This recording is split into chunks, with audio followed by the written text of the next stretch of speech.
লিল্লাহি তাকবীর, লিল্লাহি তাকবীর। আসসালামু আলাইকুম ওয়া রাহমাতুল্লাহ। কেমন আছেন আপনারা সবাই? আপনারা বক্তৃতা শুনতে আসছেন? তা আমি তো আজকে বক্তৃতা দেব না। ঐতিহ্যবাহী জেলা টাঙ্গাইলের আজকের এই নির্বাচনী জনসভা 11 দলীয় নির্বাচনী ঐক্যবদ্ধ বাংলাদেশের পক্ষ থেকে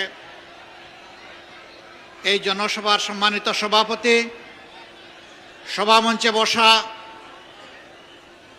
বাংলাদেশ জামাতে ইসলামী সহ 11 দলের কেন্দ্রীয় এবং স্থানীয় নেতৃবৃন্দ, শহীদ পরিবারের গর্বিত সদস্যবৃন্দ, জুলাই যোদ্ধাবৃন্দ,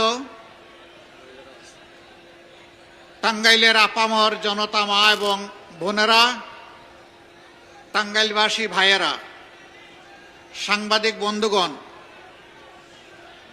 আপনারা হয়তো অনেকেই জেনেছেন ইতিমধ্যে আজ সন্ধ্যা 6:30টায় বাংলাদেশ জামাতে ইসলামী আগামীর বাংলাদেশ কিভাবে গড়তে চায় সেই ইশতেহারটি ইনশাআল্লাহ প্রকাশ পাবে। হিরন আরও মিনারেল ওয়াটার মাত্র 50 পয়সায় প্রতি লিটার। আমাকে সেখানে যেন আল্লাহ তাআলা যথাসময়ে হাজির হওয়ার তৌফিক দান করেন।